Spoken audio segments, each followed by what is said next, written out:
Hi, and thank you for purchasing from the Clock Peddler. This video is to show you the proper way to unpack, set up, and run your clock. When you receive the clock, it will be wrapped in bubble wrap along with a pendulum and key in a small bubble level. Carefully unwrap without tugging or pulling on the material to avoid damage. There will be bubble wrap on the inside of the case to keep it from moving during travel. There will also be a rubber band disabling the crutch so it won't tick on the way to you.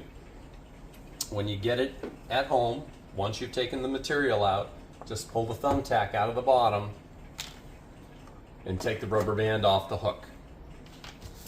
The pendulum hangs from the loop at the top of the rod on the hook, which is right here behind the dial. To wind the clock,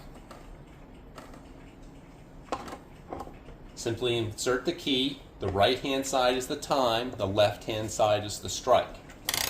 It winds counterclockwise on the right side, and just wind it till it feels full to you.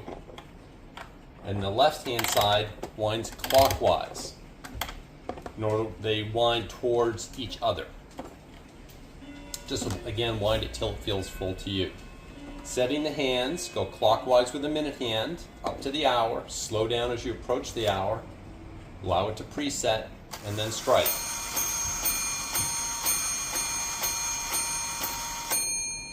And then continue on to the next hour.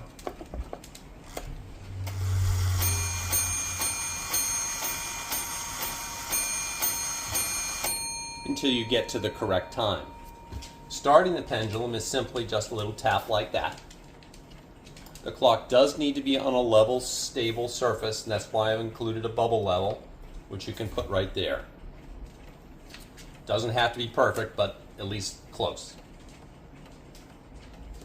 The timing of the clock has been very good. We took some extra time to make sure it was keeping good time. But if you do need to adjust the timing, that is done on the pendulum. There's a small nut at the bottom that raises or lowers the pendulum bob up or down. The higher it is, the faster it goes, the lower, the slower. Small increments, maybe half a turn at a time, then reset the clock and restart it. As far as maintenance goes, the clock should be relubricated in about 2 or 3 years by a clock professional. We hope you enjoyed this video, and please visit our Etsy shop again. Thank you.